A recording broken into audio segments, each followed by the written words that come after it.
punong-puno na ng biyaya, ng grasya. Yung pag-welcome na lang natin sa atin Bunga. It feels good na nandito ngayong umaga tayo sa church.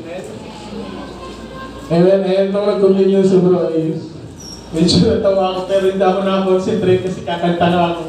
So sabi ko, hindi ko alam kung paano ang gagawin ko, di ba? Ano yung pick-up line na gagawin ko. Titignan ko, siray mo, bibigyan ako pero hindi ako bibigyan. Pero nakaboko siya. Pero anyway, mga kapatid, dumako naman po tayo sa ating benefits ngayong umaga, sa ating pagbibigay, and salamat. Dumako po tayo sa ating pagbibigay ngayong umaga, hindi para sa ating sila. Sige po, let's open our Bible. Let's open the scripture to sa mabuting talita po Tagalog, mapasahin.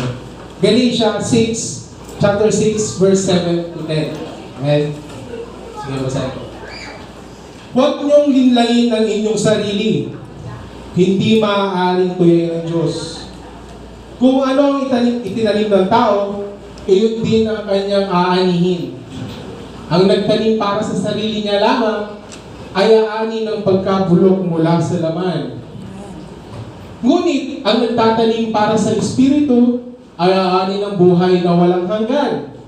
Kaya huwag tayong mapagod sa paggawa ng mabuti sapagkat pagdating ng takdang panahon, tayo ay aani kung hindi tayo susuko. Amen, mga kapatid.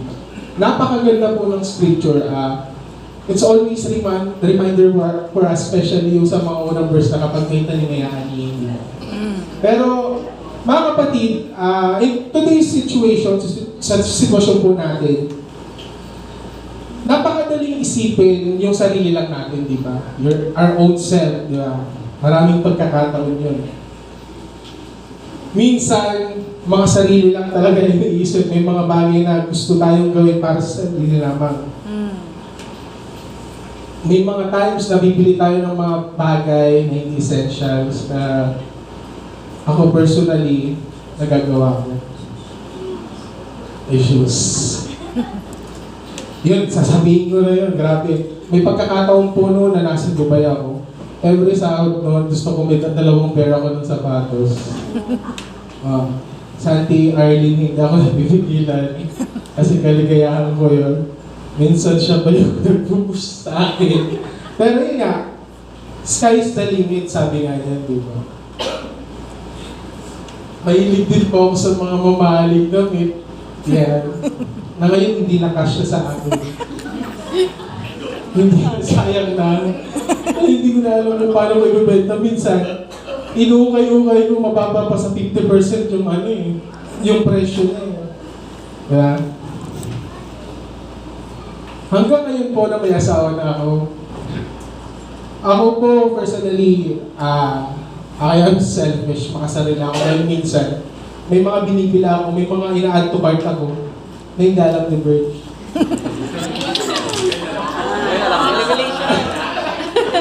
Meron na gano'n, na hindi alam ni Bert. Minsan may darating ka lang. Pero mas madami siya kaysa sa akin. Minsan may darating.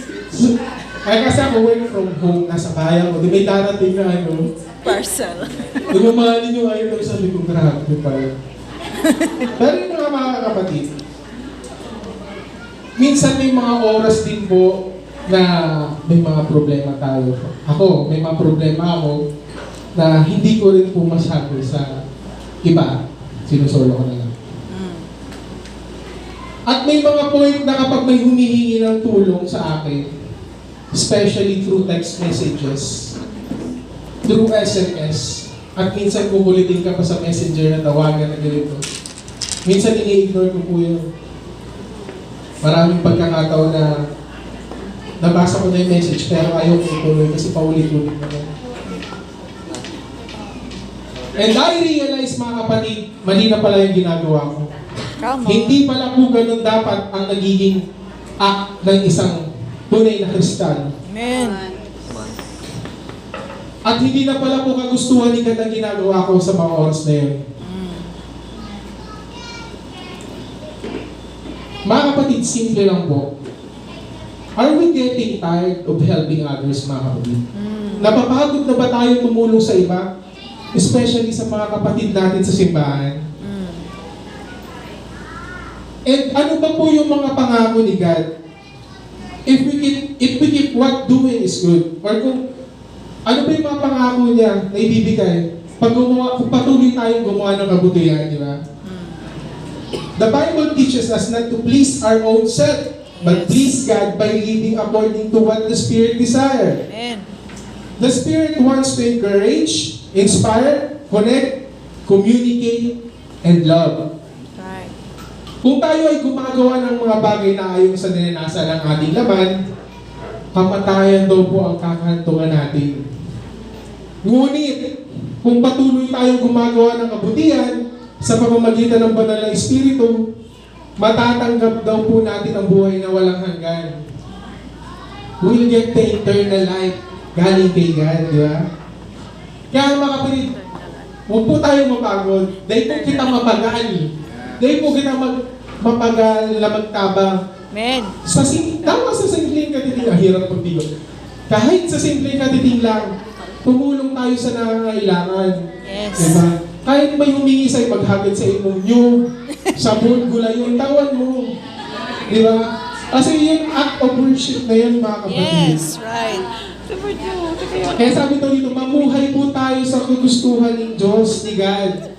Because matatanggap po natin ang buhay na walang hanggan. And that's the promise po, tandaan niyo yan. If we're doing our best para sa Diyos, tsak yun. Siksik-diglig umaka po, babalik sa atin ang lahat ng Umaalog pa. Umaalog-alog pa. Amen? And every day, isang opportunity sa atin na gumawa ng kabutihan. Right.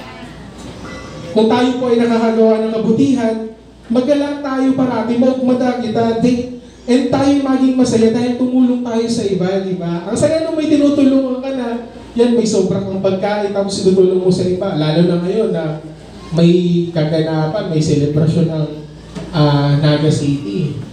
So marami na naman dyan ng, uy, pumunta kami dito. So, masaya sila. Pero, yun nga, tayo ay may pananagutan mga kapatid sa bawat isa. Kasi tayo ay magkakapatid kay God. Mambigay na pag may Dahil dito, tumulong tayo sa lahat ng oras. And especially sa lahat ng may pagkakataon, tulungan natin ang mga nangangailangan. Amen.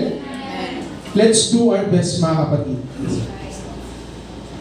Ngayon po mga kapatid sa ating benevolence, what can you do to please God and encourage other people? Ano po itong magiging ipunindungan niya para kay God, especially sa mga taong nakapaligid sa atin, especially sa mga sa church natin, sa mga kapatid natin na sa balik ng karamdaman.